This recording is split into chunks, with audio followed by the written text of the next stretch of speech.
অসমৰ কিছুমান বিহুতলীৰ নাম যেনেকৈ ল'ব পাৰোঁ, ঠিক তেনেকৈ আজি এই বিহুতলীখনৰ এই ঠাইটুকুৰাৰ কথা মই ইয়াত আপোনালোকক বাহ দিবৰ কাৰণে কোৱা নাই। এইকাৰণে কৈছোঁ যে ইয়াৰ যিসকল কৰ্মকৰ্তা, যিসকল উদ্যোক্তা, এই উদ্যোক্তাসকলৰ যিটো জাতীয় প্ৰেম, যিটো জাতীয় চেতনাবোধ তেখেতলোকে কিন্তু বজাই ৰাখিছে। আপোনালোকে চাওক, তেখেতলোকৰ এই যুৱকসকলৰ এই বিহুতলীত পুৱাৰে পৰা এই মুহূৰ্তলৈকে চুৰিয়া নিপিন্ধাকৈ কোনো এজন উদ্যোক্তা থকা নাই।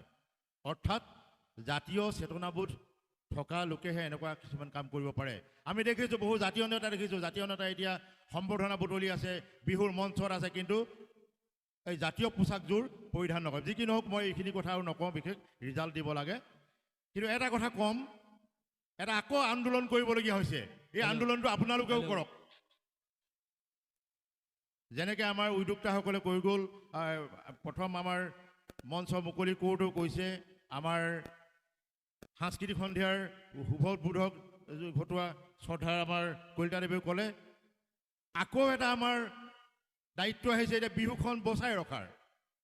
আপোনালোকে যে বিহু চাইছে, হুঁচৰি চাওক বা মুকলি বিহু চাওক, অসমৰ এনেকুৱা এটা দল নাই যিটো দলে নেকি আমাৰ সৌশিদি তেতিয়া পৰম্পৰাগত যিবিলাক বিহুনাম, সেই বিহুনামবিলাক গাইছে। এতিয়া বিহুনাম কৰি থোৱা নাই, বিহুসুৰীয়া গীতৰ পৰিভৰ ঘটিছে। আমি কিন্তু বচাই ৰাখিব লাগিব। মই বিহু দলবিলাকলৈ আহ্বান জনাইছোঁ, আপোনালোকে সেই লীলা গগৈ, সেই তীৰ্থ ফুকনৰ, সেই হেমবুঢ়া গোহাঁই, সেই ডাক্তৰ অমৰেন্দ্ৰ বৰুৱাৰ সেই কিতাপসমূহ আপোনালোকে সংগ্ৰহ কৰক, সেই কিতাপসমূহ চাওক, বিহুনাম গাওক। বিহুসুৰীয়া গীতেৰে এই বিহু নকৰিব। আচলতে এই জাতিটো যদি জীয়াই ৰাখিব লাগে, আমাৰ যদি জাতীয় চেতনাবোধ আমাৰ যদি আছে, আমি কিন্তু বিহুটো জীয়াই ৰখাৰ দায়িত্ব আকৌ আহিছে। আমি এই মঞ্চৰ পৰা কৈছোঁ, অতি দুৰ্ভাগ্য। চাওক, আপোনালোকে ইউটিউবতো চাওক, নেপায়, আপুনি বিহুনাম নেপায়। চব নতুনকৈ বিহুৰ টোৰ যোৰা দি বিহুনাম ৰচনা কৰিছে। ময়ো বিহুগীত লিখোঁ, বিহুগীত নিলিখোঁ, বিহুসুৰীয়া গীত লিখোঁ। বিহুনাম লিখিবলৈ কাৰো সাধ্য নাই। কিন্তু এতিয়া এটা এনেকুৱা অৱস্থা আহিছে, আমি বিহুনাম শুনিবলৈ নোপোৱা হ'লোঁ।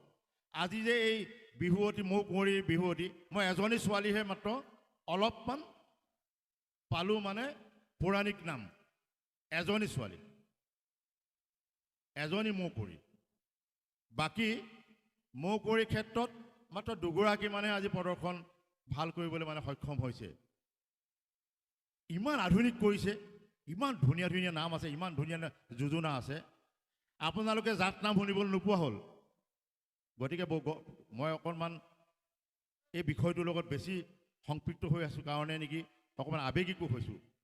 আকৌ এটা দায়িত্ব আহিছে, গৃহস্থৰ চোতালত মাইক লৈ হুঁচৰি গাবলৈ আহিলে। আমাৰ অসমীয়া ডেকাৰ ইমান শক্তি নাইকিয়া হ'ল, কণ্ঠ নাইকিয়া হৈ গ'ল। এতিয়া মই সামাজিক মাধ্যমত আজি প্ৰায় এমাহ ধৰি লিখি আছোঁ, মোৰ লগত যথেষ্ট তৰ্কবাদ হৈছে, আৰু তৰ্কবাদ হওক, কিন্তু আমাৰ জাতিটোক জীয়াই ৰখাৰ দায়িত্ব আহি পৰিছে, আমাৰ বিহু সংস্কৃতিক জীয়াই ৰখাৰ দায়িত্ব আহি পৰিছে। গৃহস্থৰ চোতালত মাইক লগাই জনগোষ্ঠীয় নৃত্য পৰিৱেশন কৰি, কুস্তি পৰিৱেশন কৰি আমাৰ যদি বিহুটো জীয়াই ৰাখিবলগীয়া হয়, ইয়াতকৈ আৰু দুৰ্ভাগ্য একো হ'ব নোৱাৰে। আমি এইসকলক কিন্তু আমি গৃহস্থৰ চোতালৰ পৰা বিদায় দিবৰ হ'ল, নহ'লে কিন্তু বিহু আমি সেই ভৱিষ্যত প্ৰজন্মৰ হাতত আমি কিছুমান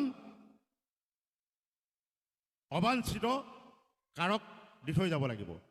তাতোকৈ দুৰ্ভাগ্যৰ কথা, আমাৰ পিঠা পনাৰ বজাৰখন আমাৰ মাজতে আমি থাকিব বুলি ভাবিছিলোঁ। সিদিনা গুৱাহাটীৰ মাজমজিয়াত মিয়াৰ মাইকী মানুহে পিঠা পনা বিক্ৰী কৰিবৰ কাৰণে যি এটা প্ৰক্ৰিয়াৰ পিঠা পনা বিক্ৰী কৰিছে, আপোনালোকে শুনি আচৰিত, প্ৰত্যেকে গম পায় এইবিলাক কথা। গতিকে সেই বজাৰখন আমি কিন্তু আনৰ হাতলৈ যাবলৈ এৰি দিব নালাগিব।